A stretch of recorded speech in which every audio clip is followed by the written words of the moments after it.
welcome once again to another BTL Day 4 with the genius, Mr. Frank Scalish. There he is. He is the man, and the guy that usually sits to my right here in the studio, Matt Pangrack. He is live from Tulsa. And Frank, unmute your mic, man. I can see it. It's muted.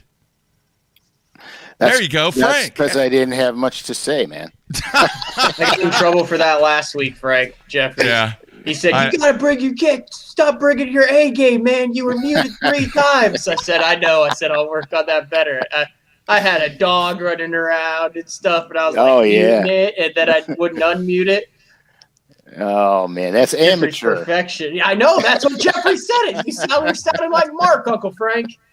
Holy smokes. That's because I don't normally mute. You tell me to put it on mute, and I never do. I just leave it and just shut up. Yeah. And so when I muted it, I'm like, oh, I forgot.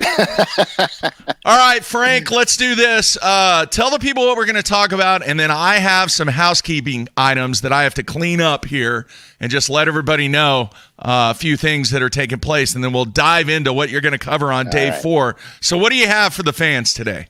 The last 2 weeks, I've experienced some astronomical topwater fishing. So what I want to do is I want to explain how and why this is so effective.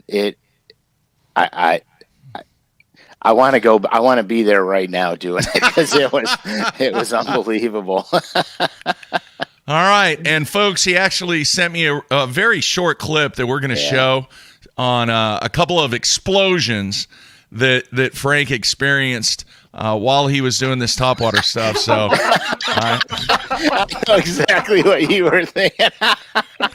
Man, you guys. Hey, Frank's the one who's lost all control. I just smiled. Oh, jeez. That's because I know. I'm the kid who's getting in trouble, and I didn't do anything. I simply smiled. I just smiled. I can't. There you go. Smiling Bob right there. You're the one who's throwing the pencil and getting me in trouble in class, and I did nothing. Yeah, that's like when you're in church and you can't laugh, and it becomes insanely even funnier, and then you're dying in church, and then everybody's like, what are they doing? They're in church. That's pretty funny. All right, anyway, so we will get to the topwater action with Frank here in a minute. All right.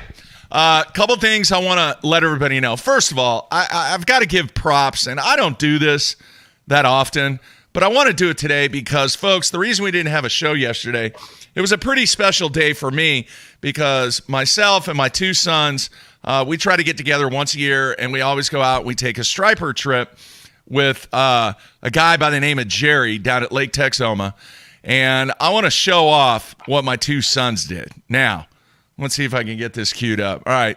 That's my oldest son, and I want you to pay particular attention to the headgear that he's wearing. Uh-oh. That would be a BTL hat that was designed by Matthew, and, yeah, he's sporting some BTL merch there. But that is his personal best striper from yesterday. That one weighed 9 pounds, 7 ounces, and then you see my older son in the background, and he's actually hooked up while we were taking this picture. So that's his personal best from yesterday. And then, let's see here. My oldest son, this was his personal best, which was a 10 pound, 7 ounce striper. And it took him a little while to fight that one in and put it in the boat. It was quite comical seeing him try to his brother trying to net, and his brother kind of was messing it up a little bit, and then finally Jerry just said, give me the net. And Jerry scooped him up and scored and threw him in the boat, and it was just a great day on the water with my 2 sons, and I was the only one that didn't catch an over. Surprise. Well, you got to let the kids have their day, man. It was an incredible day on the water. And I want to do this because the guy that takes us out every year, let's see if I can find it. Well, I thought I had it there. Hang on a minute. They get along, Mark? Your kids ever get Did they ever get in fights growing up? I don't ever remember you being like, oh, Mark, a little bit. Got one at it. A little bit. But man. My brother and I were like terrorists. Really? Yeah. Oh my God. My brother pounded the crap out of me every day. Just for fun. Did he really? Yeah, just for fun. Jeffrey's has like perfect kids. Like one of them. That's not one true. Of them, like dated No. girl since they were like 9, and then they got married, and now he's a pilot. The other one just picks up a full scholarship sport after playing it. He's just that's not true. Try it for 6 months. Boom, full scholarship. Outstanding. 4.0. That is not true. One time in high school, AJ snuck out the window, and that is the only issue that there's ever been in Jeffrey's house. No. That is not true. And I kind of now, since he's 21, Frank, I actually kind of give him props for trying to pull that one off and throw it over on mom and dad sneaking out of the house. That was a pretty good move. Unfortunately, yeah, he did get caught, and he did suffer the consequences. That's because he didn't do it enough. All right, so what I want to do, and if anybody, guys, I'm telling you, the guide business on Lake Texoma, especially when it comes to the striper guiding, is off the charts competitive. I mean, I have seen fist fights on the docks before between guides down there. It's insane sometimes. And you can get hooked up if you're looking to take your family out, to take your kids out, to take your wife, your girlfriend, boyfriend, whatever it is. Jerry is the guy that you want to get hooked up. And here's why. It's not a guide trip. It's more of a fun trip. And I'm going to give you a quick example. A lot of times when you go out with these guides, you catch a 14-inch striper, it's going in the box. Doesn't matter. It could be like this, that big, it's going in the box. Well, because why? They want to get their limit as quickly as possible and get back to the dock and go home. All right? So what Jerry does is it's more of a fun experience.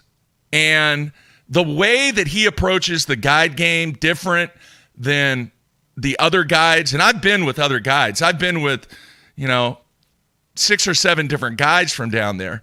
And he's not constantly looking at his watch. And he's got great equipment. And you could see the boat that we were fishing out of. He's got the typical striper Falcon boat and all that. So I'm just telling you, folks, I mean, I paid for that trip. I pay him every single time. This is not a shameless plug. I really want to help the dude out because you know what he does in the off season? He hangs Christmas lights. There you go.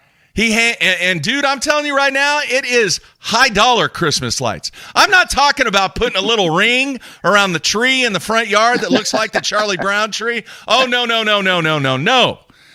All right. So no blow up Santas. No.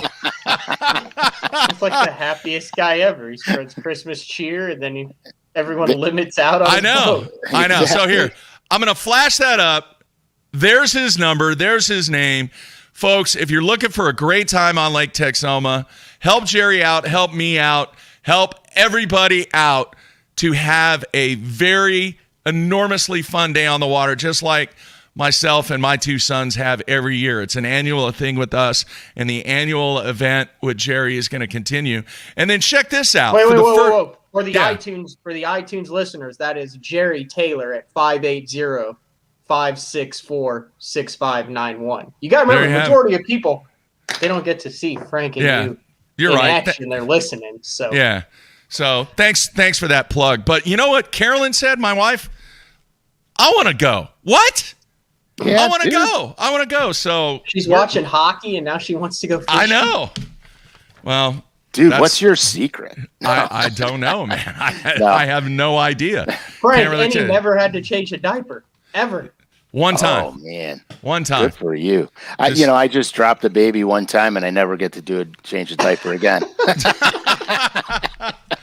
So anyway, man, he got my 2 sons' personal best, and we've been doing this for a while, going down there with Jerry. So give Jerry some business if you're interested in taking somebody down on Lake Texoma for a great guide service. All right, the second thing, and then we're going to turn it over to Frank, and I'm going to be done. I have to give a ginormous thank you for what is taking place in really the last 7 days. Let me get this queued up. There's a shot of the basson.com website, and right there in the middle, it talks about the Btl Academic Scholarship, something that I threw up last week, and basically I am starting this scholarship, hopefully will be an annual thing, for academic excellence, the focus on giving these scholarships for high school anglers that are going to go on to the next level from an education standpoint. We are going to reward $1,000 scholarships based upon the number of $1,000 increments that we get through pledges between now and February 2022. And it was out there for a week, and I'm going to click on it and go to the scholarship page. That talks a little bit about it, what the scholarship is all about.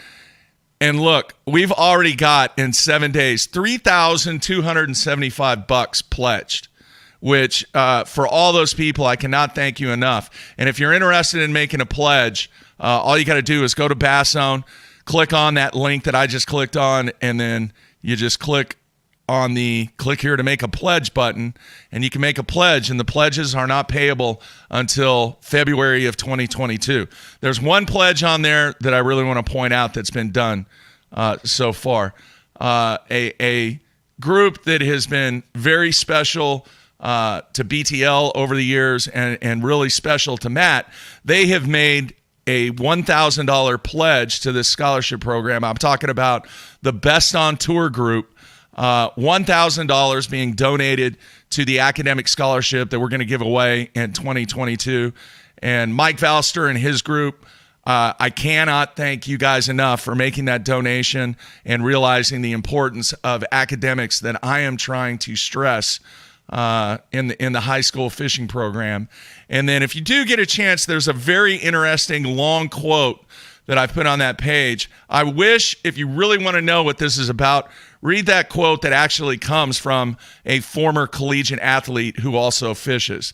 So how about that, Frank? $3,200 in 7 days, man. That's fantastic. And I see Ty is on there. Ty's a friend of mine from North Carolina. Yep. Way to go, dude. Yeah. So if you do make a pledge, then you get listed on there. And Paul Marker, got to mention him. He's making a $1,000 pledge to the scholarship plan. Couple Ohio guys. Yeah. And hopefully, I think they probably did it because of the presence of the genius is what it is. I don't think so. I think they did it because they're just good people. Yeah. So big thanks to Mike and his staff and Best on Tour stepping up to the plate and donating $1,000 to the Btl Academic Scholarship Fund. BestOnTour.net. Yeah, make sure you check that out. You get all the content through Best on Tour, but .net, not .com. It's cool stuff.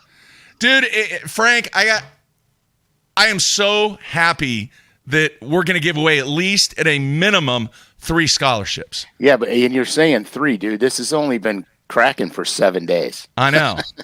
So I have a feeling by the end it's going to be a lot more than 3. And having my 2 youngest still in college, that's a fantastic thing.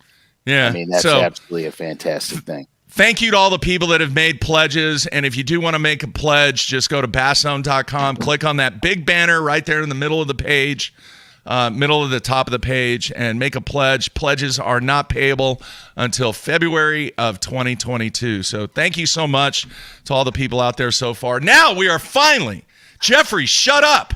That's what the fans are saying right now. We are finally ready to dive into some topwater action with the man, the genius, Frank Scalish. Frank, take it away, man. Okay, so here's the deal.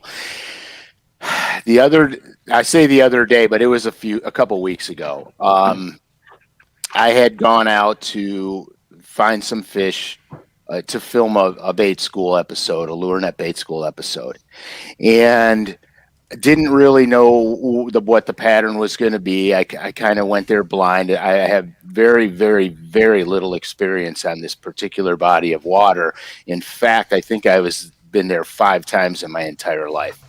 So I go out there with no preconceived notions, and I just start fishing. I don't know if the fish are spawning yet, if they're done spawning. I don't know what's going on. I know they're not on summer pattern yet, so I know relatively where I have to be depth range wise and what kind of structure and grass and stuff I need to look for. So I get out there and I start fishing, and I'm using a bunch of different baits, in accordance to what I'm experiencing. I'm not catching anything, and I go, well, let me slide up a little tighter and see what I can see. And I slide the boat up into about 3 feet of water, 2 feet of water, and I start seeing all the beds. I'm like, oh, man. I said, holy moly, I don't want to do a sight fishing show, okay? Truth be told, to the listening world, I don't hate sight fishing, but it's not my favorite thing to do. Not because I can't do it. I just prefer not to do it. So I said, well, okay, I know exactly what I need to do. So on this particular day, a lot of the beds were empty. And so I grabbed my Super Spook Junior, and I had to figure out where they were in that transition zone, because the ones that are off the bed. So now you got to remember something. I don't know if this was the major spawn or just a spawning event. So I started real close to where they spawned. In fact, I was actually fishing over top of these bedding areas and started backing my way out as I fished on these big giant flats until I came in contact with the bass. And that was my, because usually I'll fish the Super Spook Junior during the post-spawn stage or the very end of the spawn, because the bass aren't out on their summer pattern yet. And it's a great search tool, okay? Because once you get a few blow-ups, you could get nitty-gritty with a jig or a soft plastic and dink and dunk for them, or that could be the main pattern of the day, and you can have a fantastic day. So I get on them, and I am like freaking out because these fish, no, listen to this. These fish were ballistic. Like they were running this bait down for 5 feet to come and get it. Half of their bodies would be out of the water. Kaboosh, kaboosh. It was exciting. So I call my buddy, my camera guy, Joe Sharapa. He's my camera guy, and he does a lot on the Hunt Fish Shoot channel. But I call him up. I go, dude, we got to go like tomorrow. These fish they're on fire.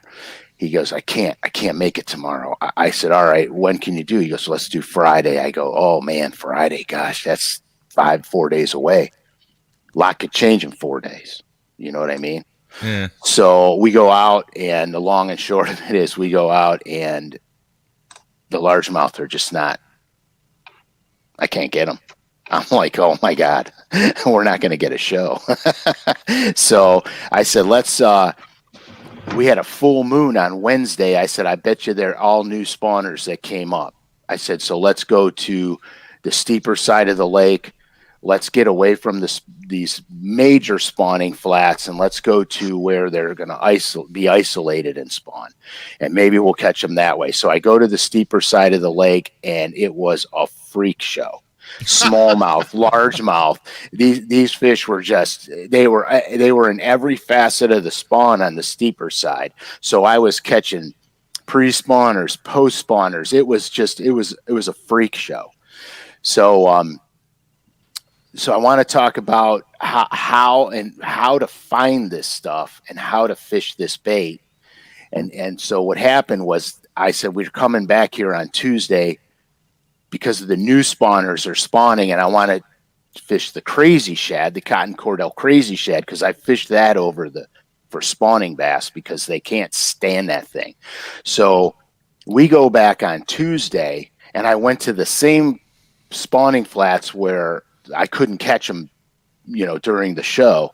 And Sure enough, dude, there was a whole new wave of spawners coming on there, and I obliterated them on the crazy shad.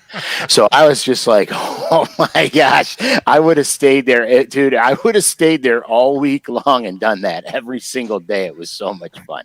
So I want to explain something. So let's get started with this. You could roll that footage of the Super Spook if you want. It's just a small, tiny 5-second clip. Okay. But watch this. This is fantastic. Look at that. That was a smallmouth, dude.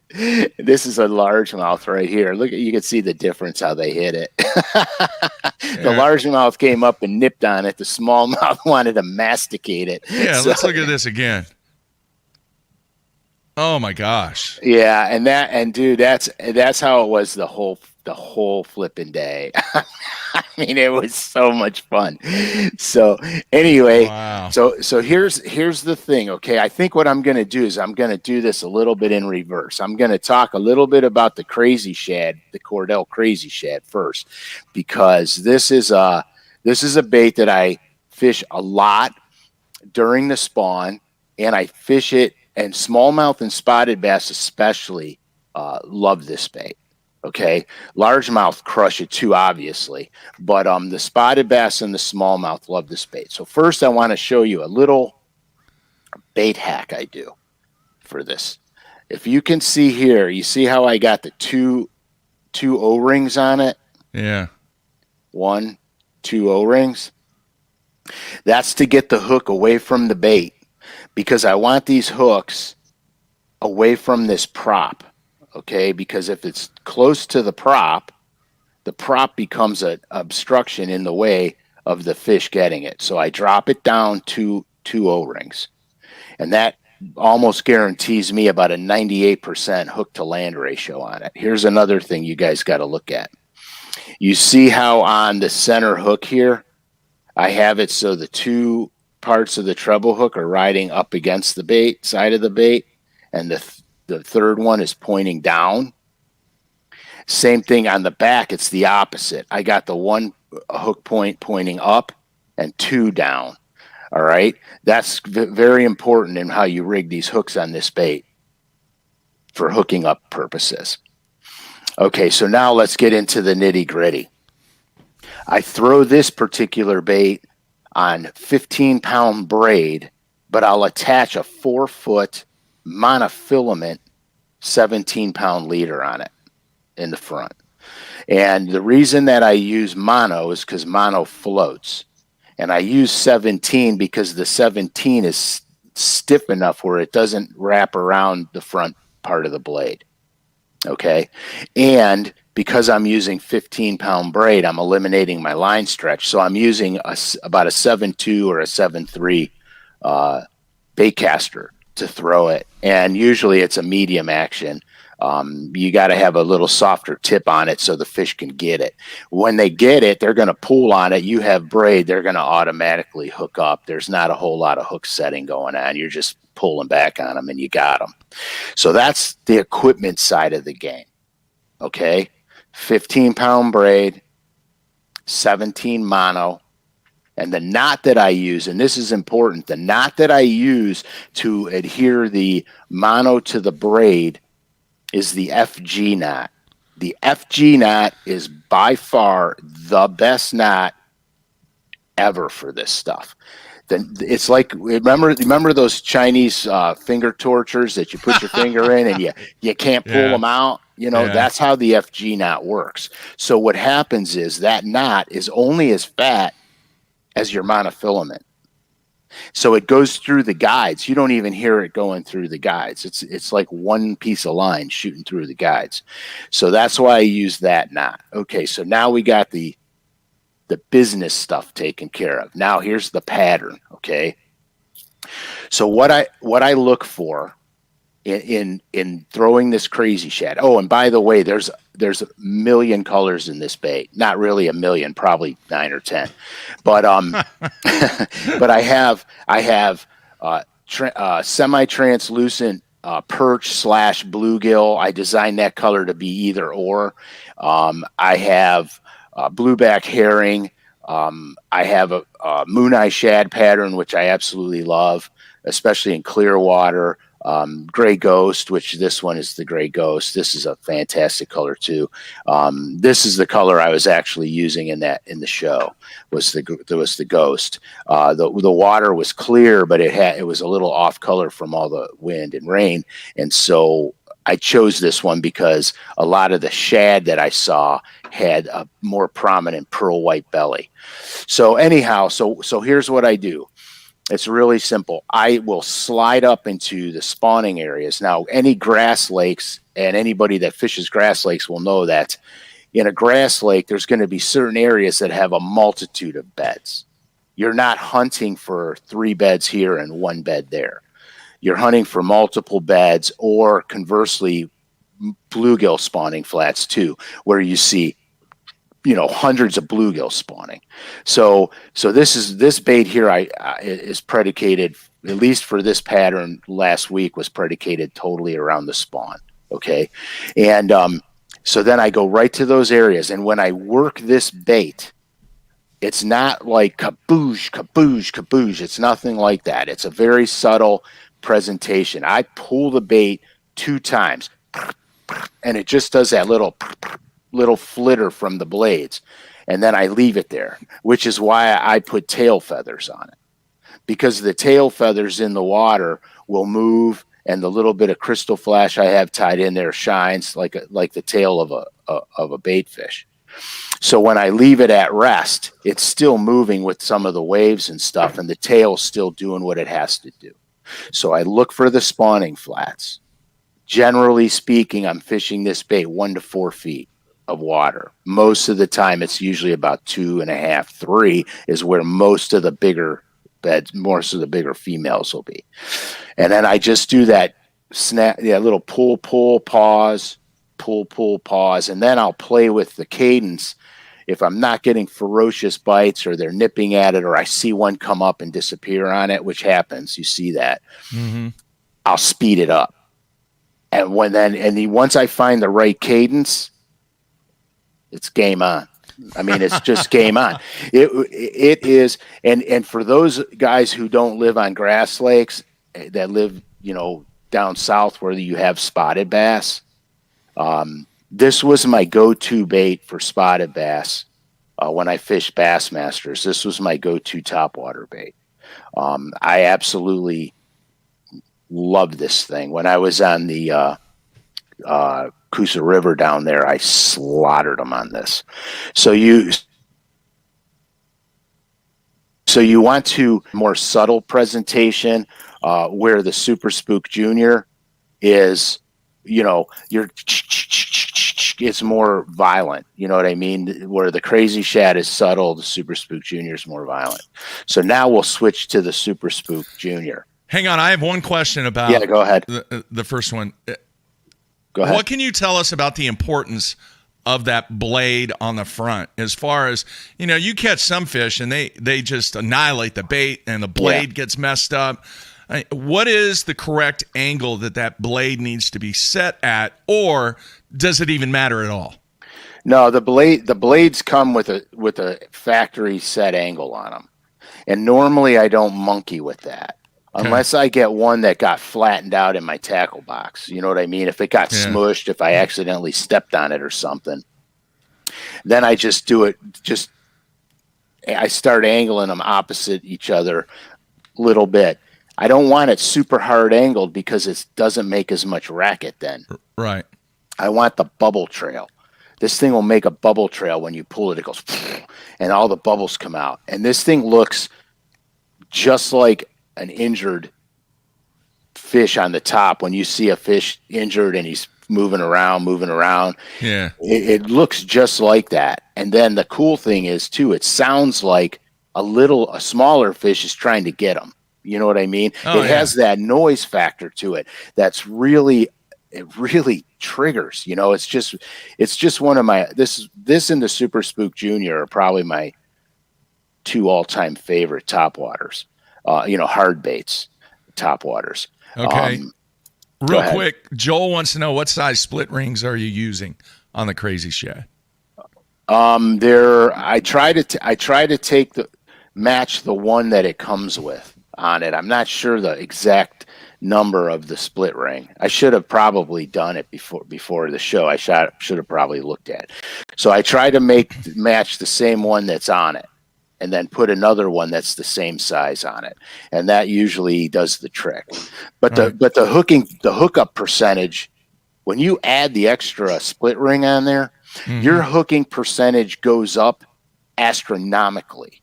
So I never throw this thing without the double O-rings, ever. I experienced this bait way back in my youth, and I said, wow, that's a great bait, but man alive, you catch 55-60% of the fish you catch on it, you land, Yeah.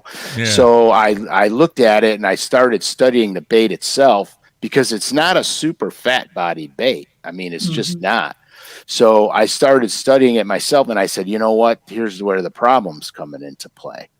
I'm landing them when they take the bait from the middle, and I'm not landing them when they hit it from the rear.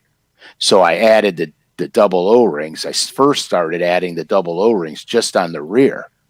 And then I'm like, well, I'm putting them on both. You know what I mean? It doesn't affect the action of the bait one bit. So I started putting them on both, and I was very pleased with my landing percentage. Then when I went to the braid main line, that was the end of the story. That's the money. That's the money right there. All right, Frank, we're getting a bunch of questions on this before we move on. Okay. To the Super Spook Junior. Is that it, right? Yeah. Okay. Yeah. All right. Let's see here.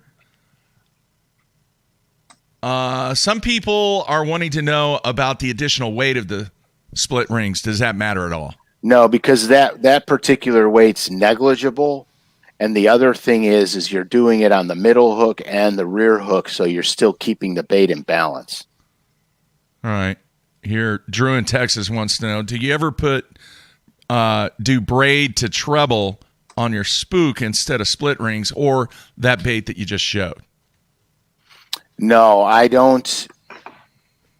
Now, you remember the guy Ty that donated money to your thing? Yeah. He ties braid on his blade baits, and he showed it to me, and it's a pretty sweet thing, but no, it's too easy to do two split rings. Yeah. I don't want to be a surgeon and sit there with my cheaters on trying to tie braid. I'm with you, man. All right, Jason.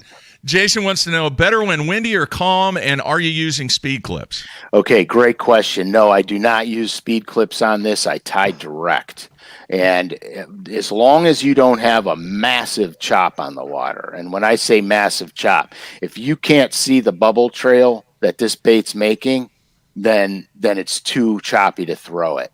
And then if that's the case, I'll go to the 4-inch pencil popper, or the Super Spook Junior, or the Super Spook.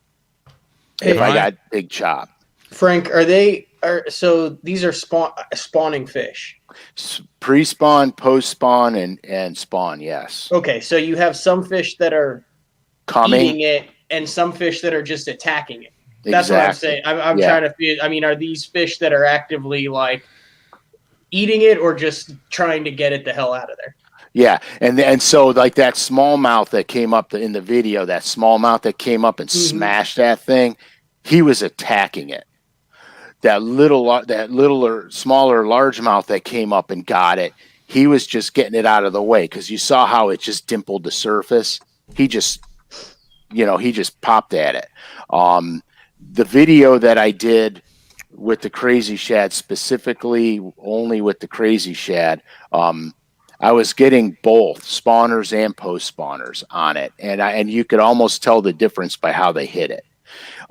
So it's pretty cool. It's a dynamite bait, and I'm telling you guys, they have the colors in it.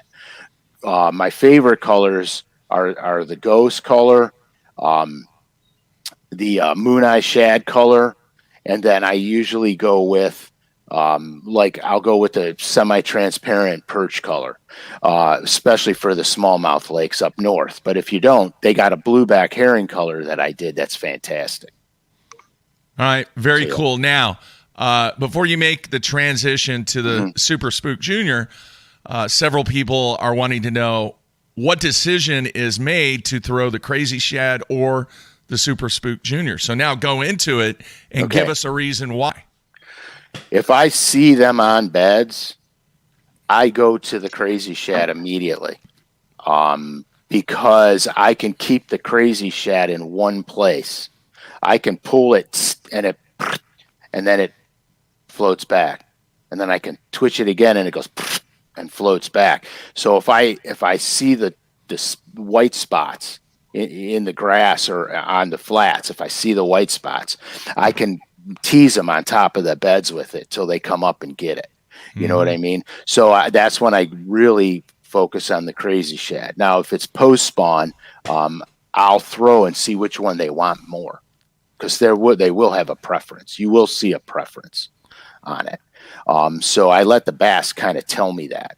If I catch a few on it, like if I'm throwing the Crazy Shad, I usually have the Super Spook Junior on it also, because one will perform better than the other in any given situation. So that's it's like when I'm throwing that topwater, I have them both out. Now unless I'm fishing summer and I'm way offshore on the grass flats, then I throw the bigger spook, because I got to call them from deeper to come up to get it. Wow. I'm thinking here that Crazy Shad could be incredible at like a table rock. In that stretch of what's taking place with the spawn, pre-spawn, and specifically post-spawn. Yeah, they would just destroy it. Oh, I've had great days with this bait on Table Rock. Yeah. Especially, where you get the standing trees on some of those points that come out. Yeah. And you got the little tops of the trees sticking out of the water. I'll throw that around those trees, and some of those trees are in 15, 20 feet growing up, and you'd be surprised what you call to come up and get that. It's unbelievable. Wow. It's interesting, Frank, that you're fishing this a little bit differently than I guess the book would say to fish a prop bait, which would typically be like more post-spawn early summer when the fish are on bluegill beds. You're using it as a search tool, as a bedding fishing bait and a pre-spawn bait, as opposed to just that kind of bluegill colored late post-spawn early summer that you see a lot of the guys throwing a prop bait on. Yeah, you're 100% correct. You're 100% correct, because you know what? It's a good teaser. I mean, it's a good teaser bait. When those fish are on those beds, it's not a bait that's blowing by them. You know what I mean? Like there are times when I'll throw a buzzbait during the spawn and right after the spawn, I'll throw a buzzbait, because that's 100% pure reaction bite. That buzzbait is like taking every predatory instinct the bass has and shoving it in their face. They can't stand it. But there's like days when they just won't touch a buzzbait, and so I finesse them to bite that topwater, and it's a lot of fun. It really is. All right, another question: is this bait better in overcast conditions? Well, Terry, let me tell you, I catch them in bright sunlight, and I catch them in overcast and when it's drizzling out on it. About the only time that I find that it's kind of affected is heavy wind and or thunder and lightning. Is rough. I can't seem to get them to come up top easy on thunder and lightning. But right before the storm, it's off the hook. Have you ever understood what the lightning thing is? I mean, I experienced that at Pickwick. Like I caught a big one on a spook, and then caught another one, and then it went crack, and I went, well, we're done here, and I just put it down for 2 hours. Yeah, I don't know what it is. I don't know if it's the percussion from the impact of the thunder or the flashing lightning in the sky. I don't know what it is, but the barometric pressure must be changing or must be doing something. Because that happened to me on Champlain. And I put the topwater down. I went to the jerk bait and started crushing them. So you were still catching them while it was lightning, just not on top. Not on top. And I mean crushing them, dude. And then we had a lightning strike about 40 yards away from us, and I looked at my non-boater. I said, we are out of here. That's what I said. We need to. Frank and I are not encouraging. When it starts lightning, we're not saying, "Oh, just go to a subsurface bait." Like, get the hell out of there. Yeah, I mean, you have to when you yeah, exactly. I'm going like that's an hour on fishing and lightning. Best techniques when the electricity is thick. Yeah, exactly. That's when you put down your graphite rods and you go to fiberglass with rubber handles. Jeez. All right, Sean wants to know, where do you get these colors, and does LureNet have a perch or even ghost? Yeah, Sean, they do. Just go on to Cotton Cordell and look for the crazy shad, and then click on it and all the colors should appear. All right, man, you ready to move on to the Super Spook Junior now? Yeah, I am. All right, let's do it. Okay, so back to the days that unfolded. Okay. So before we go into techniques, we'll do another little bait hack here. Okay. On the Super Spook Junior, some of them you could buy with tail feathers, some you have to put your own on. My absolute 3 favorite colors in the Super Spook Junior are number 1, Florida baby bass. Okay, you see how it's got that like goldish mirror in there? Mm-hmm. Florida baby bass is my number 1 color. Number 2 would be bone, and number 3 would be black with the herringbone pattern. Okay, now here's how I rig it. Stop moving. I put a split ring and a crane swivel on the nose, and I tie directly to the crane swivel. I'm throwing this thing on 50-pound braid. I'm throwing it also on a 7.5 foot 4 power, which is like a medium-ish, little bit heavier than a medium. And what this does is, and I'm using a number 7 or an 8 crane swivel. And here's what this does. This gives me the ability to walk this bait super tight. So here, I'll do an overhead. So when I pull it and stop it, it goes this way. And then when I pull it again, it goes this way. So I'm keeping it super tight as it's walking. I'm keeping it super tight. Okay. And I can also do slow pulls where it will pull and swim. And then I do it again, and it'll pull and swim. And so that I can change the cadence on it. I can have it fast and tight where it's, or I can do it slow where it goes, you know what I mean? And it swims that way. So that's the business side of the game. And again, putting hooks on it. Number 4s, belly hooks ride against the belly parallel like that. And then the back hook, you want to have it so the hook point, the one hook is facing up the back and the 2 are facing on the belly. And that's the business side of this bait right here. Okay.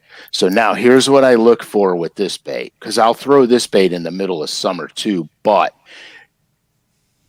post spawn is money for this bait. Even pre-spawn is money for this bait.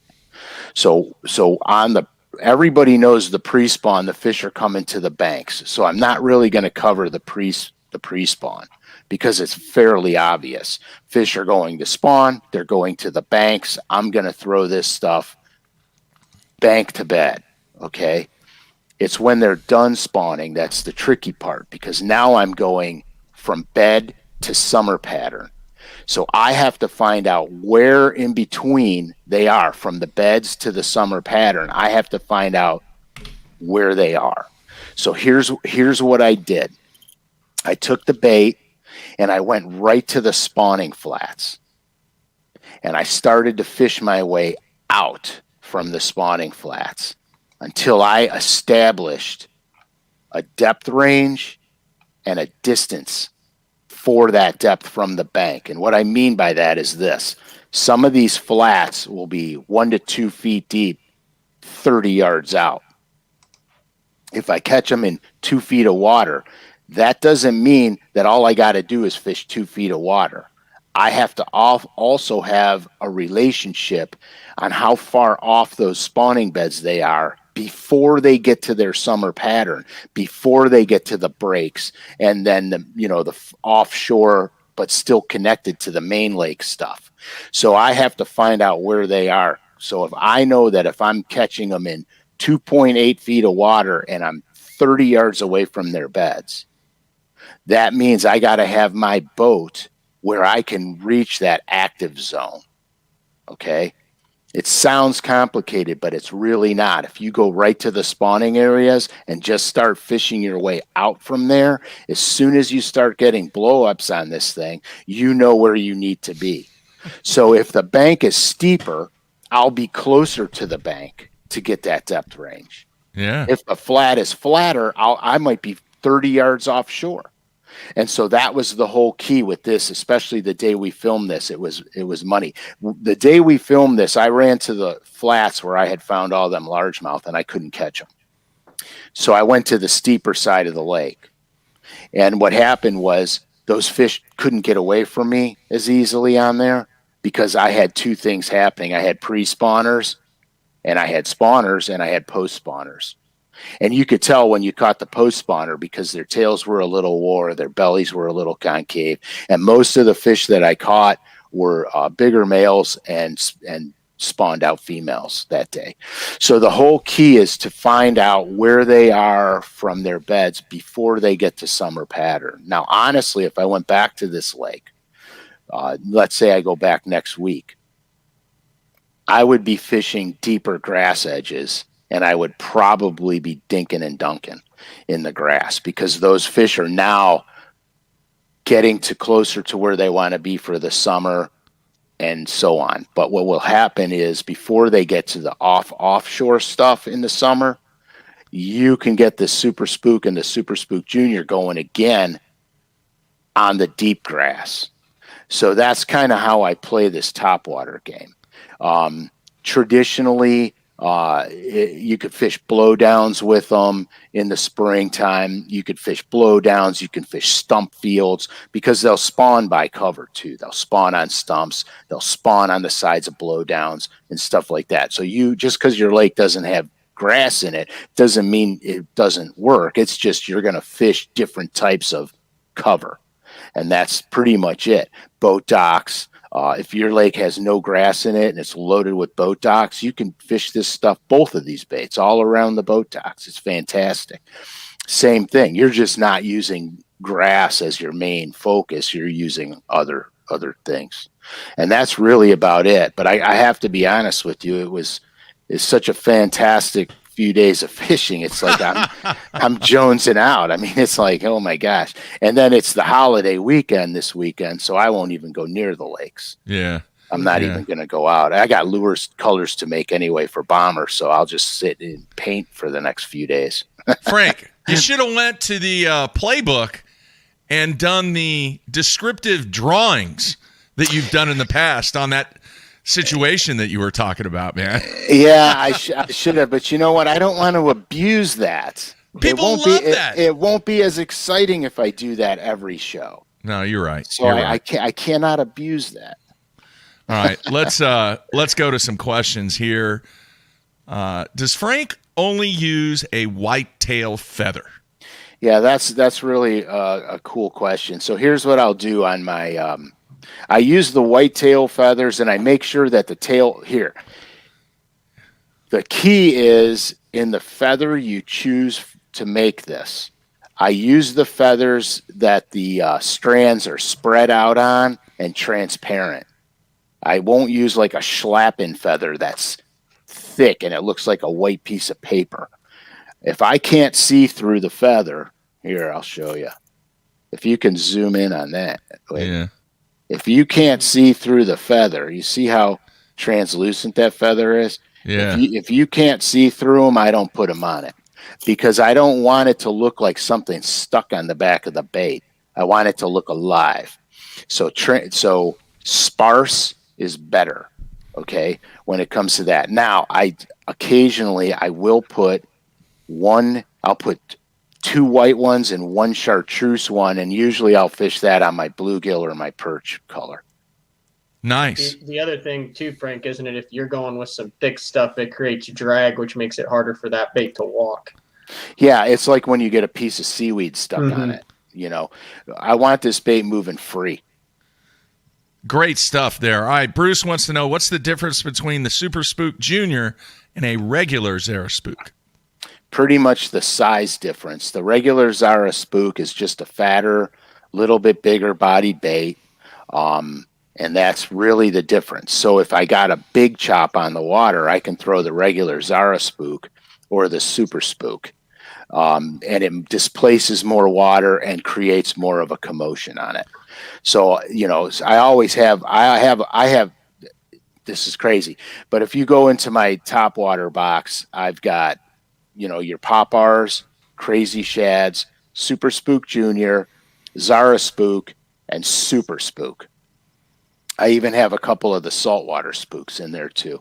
And then I have some really big stuff like the pencil popper, the Cordell pencil popper, which actually the striper fisherman made that bait famous, but it's psychotic on bass. And that bait kicks the water. I mean, it's like you're looking, when you throw that bait, you think there's a school of fish blowing up. That's how much water that bait kicks.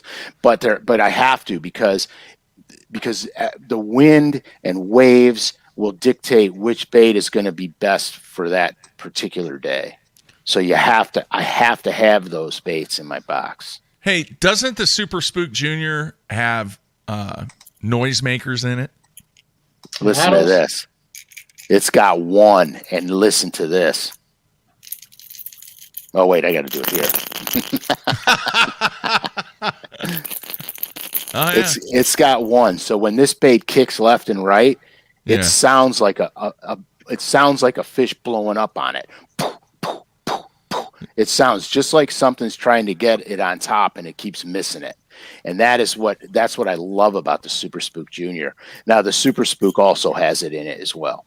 So, but the Super Spook's a pretty magnum sized bait. Right, and the regular Spook does not have a noisemaker in it. No, but no. But on that bait, I'll drill a little hole in it and drop some BBs in there, and then close the hole back up. Little tweaking there. All right, Jake wants to know, snaps on all spooks? No, I use O-ring to crane swivel and tie directly to the crane swivel. You can tie direct to the bait, but with the braided line, what I found is I get less wraparound with it. Braided line, as you use it a lot, becomes really soft, and so then you get a little tangle effect going. So by keeping it a little bit away from the bait on the O-ring and the crane swivel, I get easier movement. Like I'm not killing myself when I'm doing it. I'm barely twitching my wrist, and it's just, you know what I mean? I don't want to have to work hard to fish the bait. I want it to be simple to fish.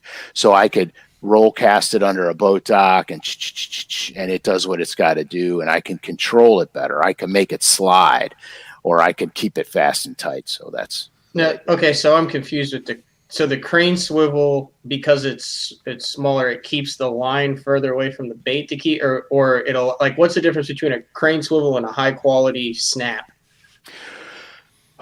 I have movement. I have more movement.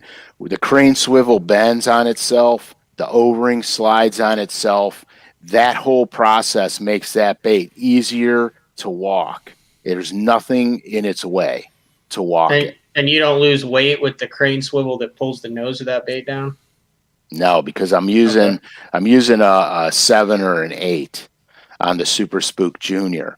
And the Zara Spook and the Super Spook will take a 6 and not even affect it. I gotcha. Have you ever done the crane swivel, Mark? That's I have the first not. time I've heard of that. Or barrel swivel is what we call it, is what I would call it. A barrel swivel. What's the difference? Crane swivel is different. A crane swivel has, first of all, crane swivel moves more. It has more It has. Okay, yeah. I see. So for you guys that are listening to this, Frank has the. You see how that? Look at all the movement in that. Yeah, he's got the swivel up to the screen, and it's actually moving 360. It's not just spinning. Correct. Like it actually the eye on either side of the barrel, it actually moves 360. Right. See how it. Okay, that makes more sense. This makes sense now. Dude, that is big time right there. That is some big time juice. That is the best tackle hack for walking baits that there is. That is the best. There is nothing better. I'm telling you right now. You guys, you go to the braid, you go to the O-ring crane swivel combo, you'll be able to walk a spook so effortlessly that you won't have, your wrists won't be swollen, you won't be tired. I mean, it's nothing to do it. When we got done filming, Joe's like, "Hey man, can I catch a few?" And I go, "Yeah, here." And I pulled another rod out and gave it to him. And he's like, "I don't understand this." And I go, "Here, watch." Because I quit throwing mine because I wanted him to catch some. So I quit throwing mine. I said, "So here, watch." I picked up my rod and I said, "Here's the action you want to do." And I'm just, my hand's just going like that. You know what I mean? Like effortlessly. And I said, "You want that bait to go this way and then back on top of itself." That's how they wanted it that day. They wanted it super tight. They wanted this thing, you don't have to blow the screen up. They wanted this thing going on top of itself, not, slide. They wanted it right on top of itself, almost walking in the same spot. So he wasn't catching them, and his was sliding. Okay. And I go, "I don't understand. What are you doing, man? You got the braid on there and it's sliding on you." He goes, "Well, I noticed that when you're jerking it, you're also moving your reel handle." I go, "Yeah." He goes, "Well, I can't get that down. I can't get it down, So I said, "Lower the rod tip to the water. And after every time you go, move the reel handle, move the reel handle, move the reel handle." All of a sudden, he's got one. You know what I mean? He gets another one. And he's like, "Oh my God, I can't believe it." I said, the cadence is everything. Because days they want it sliding, days they want it thrashing. So you have to, and the braid and the crane swivel and the O-ring, you could slide the bait almost a foot one way and then almost a foot the other way. So the reason for this O-ring to crane is it gives me the ability to manipulate this bait in any fashion I want on the water, as fast as I can do it or as slow as I can do it. That is great stuff. All right, Matt, I know you have to go. Yep. There is somebody on the instant feedback that says they are on the way to meet you next week. So real quick, you will not be here next week. You're going to be at Kurt Dove's camp. And you got to be looking forward to that, Lake Amistad. I am. Kurt Dove's Pro Bass Camp. I think this is the 9th or 10th year that he's had it. So high school kids come in, and it's like a high-end camp for them. It's like 4 days of day 4 with Uncle Frank. That is absolutely. Except it's like 12 hours a day. So I've been an instructor for the past 7-8 years. Sometimes, some of them get paired with me, but in the past, Denny Brower will be there, Kurt Dove, Dave Mansue. They've done I think James Niggemeyer's done it before. Matt Reed always comes down and does it. Keith Boucher, Keith Combs, bunch of good guys down there. So, but guess what? I can throw the drop shot in the Ned rig at Lake Amistad and catch it. Yeah, you can. Blue in the face. So. Don't ignore the football jig. But yeah, no, I learned some stuff today. I'm gonna have to go figure out where I could buy a crane swivel. Perfect. Thanks, that's great man. stuff. Hey, have fun. Say hi to the guys for me. All right. Hey, we got to do some planning too, because I don't know if you listened to the show, but Jeffries and I had a heated discussion on the best way to get to Oneida Lake, and it does happen to be right through Cleveland. So yeah, you're driving right down 90. You'll be literally 10 minutes from me. Yeah, so we need to maybe coordinate there. There might be, leave a day early too. There might be some video opportunities there. Okay, call. All right, All right, man. Away. All right, man. All right. Have fun next week. See you guys. Hey, good job for next week, dude. All right, thanks. See ya. All right, there you have it. Matt Pangrack headed to Lake Amistad. All right. That's fantastic. I love that lake. Oh, yeah. Let's see here. I'm trying to multitask here. And you're doing so well. No. I'm failing miserably. Let's see. Hey, without failure, there can be no success. Okay. Tom wants to know, repeat the number for the crane swivel again. What was it? 7 or an 8. Okay. And buy a high quality crane swivel. Now, just buy a high quality crane swivel. The better the quality, the better it works. Yeah. I think Sean wanted to know, why not put a feather on the front hook? I never really have. I don't want anything on the front hook. I want the front hook to remain as invisible as possible. Yeah. Yeah. Hey, I know this is kind of off topic, and we'll get back on this, but this has kind of been the year of where topwater has had a huge impact on the Elite Series. We saw what happened at Lake Fork. Several other of the tournaments were impacted by what went down from a topwater perspective. Timing. It's the timing. The timing was perfect for it. Yeah. That's what I wanted to get into a little bit about when people decide to utilize both of these lures. It was really cool to hear you say, and hopefully people took notice, that you have to really kind of analyze and listen to what the fish are telling you to make the decision on which one of these lures that you're going to use. Yeah, 100%. It's 100% accurate. I mean, look, most people start fishing topwaters too late. I mean, this is like a mad bite from pre-spawn all the way through post-spawn and early summer. Don't wait on it, Yeah. All right. Joseph has a question. How deep will you throw the Super Spook Junior? I've heard people telling me you can fish them in 20 feet of water. Is that bull or an accurate technique? No, it's not. It's not bull. On St. Clair, one time I was actually fishing it over 19 feet of water, and the fish were coming up to get it.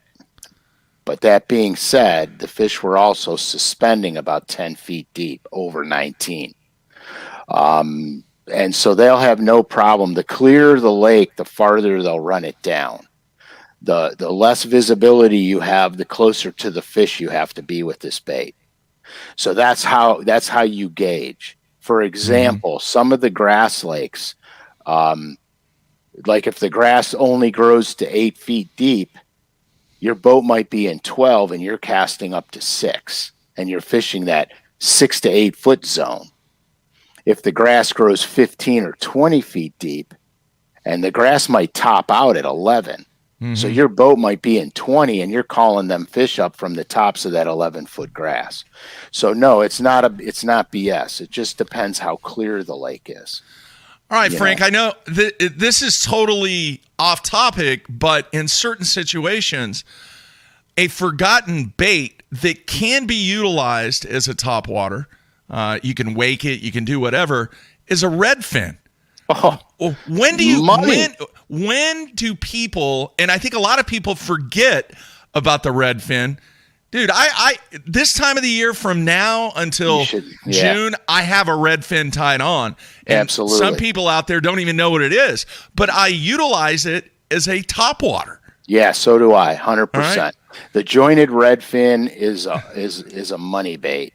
That jointed redfin, I've had some of the best topwater days of my life on Table Rock, especially on that. Yeah. Bait. I'll swim it around the trees that are growing, 20 to 40 feet deep trees, and they're not quite on the surface. I'll swim it over there. I'll swim it over long rocky points. I really love the wake bait when it's slick out. Because you could creep it, you could speed it up a little, creep it. It has that dead, dying shad. You know how you ever see them shad? They're just waking on the surface. Yeah. I've done it in the colder periods too on that bait. That jointed redfin is one of my favorite wake baits. Somebody made the comment on the instant feedback. It's kind of an Ozarks thing.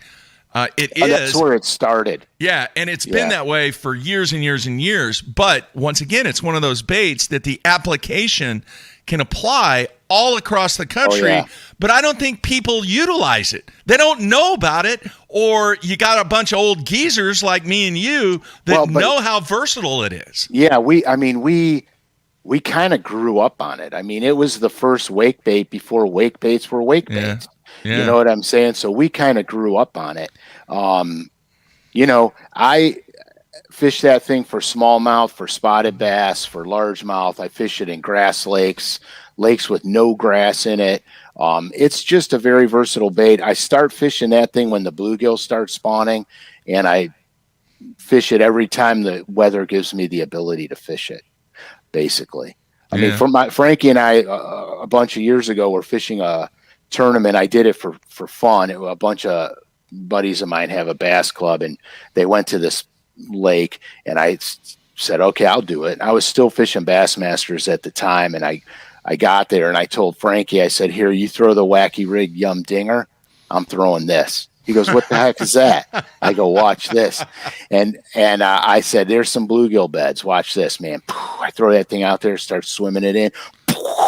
Got him, and we were thrashing him. He was catching him on the dinger. I was catching him on the wake bait, and we were thrashing him. I ran into a buddy of mine later on that day, and he's like, dude, is this bite tough or what? And I go, I don't think so. He goes, dude, I guarantee you there are people out there that do not know what a redfin is. Oh, I guarantee it. Go on the Cotton Cordell site when you go to pick up your crazy shads and look for the jointed redfin. So this is a great story. And my buddy's a fantastic fisherman. Like he's that good. Okay. And he's like, I don't understand. He goes, how many you got today? I go, I don't know. I think we got over 20 already. He goes, are you kidding me? And this was like early in the morning. He goes, are you kidding me? What are you throwing? I said, I'm throwing a redfin, a wake bait. I see him about 2 hours later. He's got wake baits all over the top of his boat. His whole front deck looked like just a wake bait show and tell. And I'm like, dude, what's going on? He goes, I can't catch them. I can't get a bite. And I said, that's because you don't have this. And I showed him what I had. He goes, let me see that. So I flip it in his boat, and he goes, I don't have one of those. You got another one? I go, no. No, I don't. I go, no. That's awesome. All right. Yeah. A couple people want to know favorite redfin colors. What are they? Chrome blue, chrome black. And then I designed a couple colors for them. I did Bon Appetit, which is a dark back bone sides, silver scale pattern. That's a great bait, especially in clear water. I got a fantastic perch color in there too. That's crazy.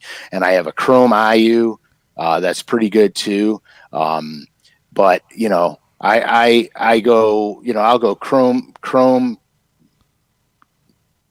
the chrome black back, chrome blue back. Bon Appetit's good, and the older ones I used to scrape them off and make them all bone. So yeah, that's about it. I actually have a couple. This was my attempt to do modifications from a color standpoint. And I don't know if anybody out there has ever done this, but this was many, many years ago.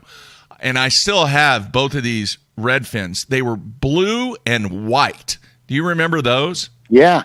Blue and white. Now, what I would do is, because I had the intelligence, or at least I thought that it was going to make a difference, to take an orange Sharpie and just take that orange Sharpie on the bottom of that white on the redfin. Yeah.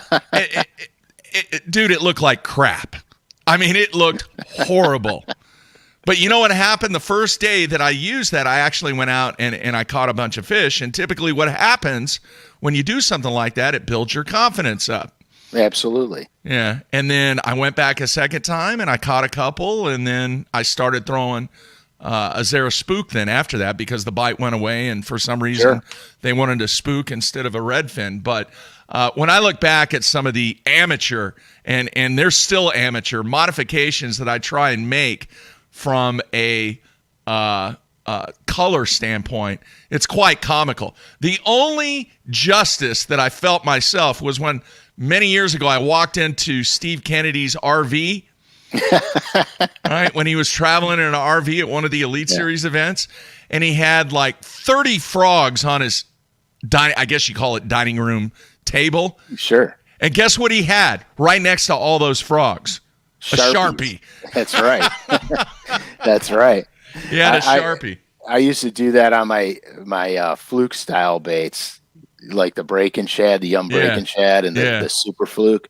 I used to take Sharpies and I'd put gill slits on them, or if I was fishing up north on smallmouth lakes, I'd take the albino color and turn them into perch. all with Sharpies. Yeah. Oh man, mine looks so bad, but they freaking worked. All right, let me ask you this, because with other products, be it other baits and even like in the bowling world and the baseball world, a certain glove, there was this manufacturing of this certain baseball glove that if you had one of those, it was the nuts. It was the best you could get. There was just something about the leather when that glove was produced. Bowling ball, same way. If you had a 5 Series Columbia Yellow Dot back in the day, that was the one series that everybody wanted. It was vintage. It was that vintage year. Yeah. Everybody wanted that product. Do you think, and let me get your thoughts on this, are there vintage years when Zara Spooks were manufactured, along with maybe some other baits that are highly sought after, like other baits, but from a Zara Spook standpoint, are there certain Zara Spooks that definitely are highly sought after and really, really work better than some of the newer stuff? I think a lot. So you got to understand something. Unless there is a composition change in plastic, most of them are all the same. But what happens is when something gets hot, when something, especially for the first time, when it gets like red hot, it almost gets like this this persona of, oh my gosh, look at this. I gotta have it. I gotta have it. You know what I mean? And so guys revert back to that first time they ate a, bacon, egg, and cheese biscuit. It's like, oh my God, I gotta have it. You know what I mean? And nothing is ever better than the first bite you take. You know what I'm saying? Yeah. So a lot of these attractions with these call them vintage baits becomes one of, it's the memory that unfolded the first time you experienced great success with it, and then the rumor mill starts with it. You know what I mean? unless there's a change in plastic or in balance or what have you, no, they're pretty much the same. You know what I mean? The Super Spook Junior's been the same from the day I bought the first one to the day I bought some the other day. They've been the same. Crazy Shad, same thing. The Redfin, same thing with the Redfin. I mean, it's just, back in the day, guys used to heat the Redfin bills up and try and bend them a little bit to get them to wake better. Yeah. And I used to do the same thing. I tweaked with I'm a tweaker anyway. I monkey with everything because I don't believe anything is great until I make it great. But and that's wrong too, because I destroy a lot of good lures and then have to go buy new ones just to fish the new ones. You know what I mean? So, but it's really cool. I mean, I like the idea that something could become vintage and become sought after. I love that. It's the coolest thing about our sport. Hell, my bass boat, I bought a Legend. I ran Legends in Bassmasters and fell in love with the boat. I bought an 09 because 09 was my favorite year. So I found one that was in mint condition and I bought it. Yeah. You know what I mean? And is it better than the boats made today? Probably not. Yeah. You know what I mean? No, I get it. I get it. I understand. In fact, I'm looking right on my desk that I have right there, and this is an example of something that is made and then it's discontinued. That would be a totally different comparison, when they came out with that regular size Zara Spook that had 3 hooks on it, that was a signature series. I have those. I have 4 in Florida baby bass. Yeah, that's what I have. I mean, I have more than that because I think they're incredible, and people have offered to, have me buy theirs for $50 a piece, and I just kind of look at how them nice and go, of them. yeah, okay. The price of anyway. That is a situation where when something is discontinued, I can see it's all about supply and demand. Correct. And dude, you nailed it. So much of it is based upon experience. The experience that you've had with that particular bait. And if you've had a lot of success with that particular bait, well, you're going to pay $50 for a signature series. Because you want that one. Yeah. Yeah, there's no question about it. Yeah. So great stuff there. Let's see here. Somebody wanted to know what your favorite rod and reel setup to throw a Redfin is. Okay. Who was that? I don't know who it was, but I know what it is. Okay. I throw it on a Powell 764. The reason I throw it on a 7.5 footer is because I like to fish that bait rod tip up. I have a certain window in where I want that bait working perfectly. And so if I throw it far, I get a lot of line off the water, and I try to keep it so it's walking with minimal drag in the water. Yeah. So I'll throw it on a 7.5 foot medium. And here again, dude, I'm going to tell you, I throw that on 15-pound braid. And I put a monofilament leader on that as well. But I'll go to a lighter monofilament leader on that one. I'll go to 14 or 15 mono. Yeah. Great stuff, man. I had no idea that you were going to do a topwater show today until I didn't either. Because I would have been foaming at the mouth in waiting in anticipation of you doing the show. I'll tell you how it came about. What happened on the water, right? Well, that was yes. But here's what prompted me to do this show today. Somebody DM'd me on Instagram, Scalish _fishing. I posted some pictures of the smallmouths that I was catching on this. Mm-hmm. And someone DM'd me and said, dude, do a topwater show. And I said, well, this is fresh because I just did this like the other day. So awesome. I'm doing it. You know what I mean? So I just said I'm doing it. And that's how awesome. That's how it came out. Well, you did make me a 3-hook spook that I have not used yet that you sent to me. I'm hoping here within the next couple of weeks I might be able to give it a whirl and see what happens with it. You'll be good. So looking you forward will be to good. It. Yeah, so it's just another day in the life of day 4. Well, here's the good news, folks. Next week, you're going to get a double dose of Uncle Frank. He is going to guest host with me on Tuesday, and very excited about that. So we'll have 2 days with Frank. Also, I will be reaching out tomorrow and contacting somebody that is going to be one of the people that I listed off as a guest host. This is something that we're going to run throughout the year. Matt's going to be gone a bunch over the remaining months in the year. So we're going to have one of those people fill in next week and actually be one of the guest hosts if their schedule works out. If not, we're going to get those guest hosts on throughout the remainder of the year. So that's going to be cool. And then right now the plan is that we are Tuesday with Frank on that show. We have expectations that we are going to get the vice president of sales for White River Marine, so you don't want to miss that show. And that'll be interesting. Yeah, we kind of dive into the business side and find out if there is a reason for the reduction in the number of pro staffs, and really kind of get a general vibe on the marine industry, and discuss a little bit the new acquisition by White River Marine and Bass Pro Shops of Hatteras Yachts. And Frank, you didn't even know about that. Didn't know. Well, I'm not a yacht guy. It's hard to fish at topwater 10 feet off the front of the boat. Yeah. Well, they have a bunch of yachts in Cleveland, don't they? Oh yeah. Yeah. Lake Erie. Yeah. Lake Erie's this, another ocean nobody talks about. All right, so that's the plan. And then the Monday and the Wednesday show, just check out the website, basszone.com. The schedule will be posted on Wednesday. And I'm going to try and get Odd Defoe on. Defoe.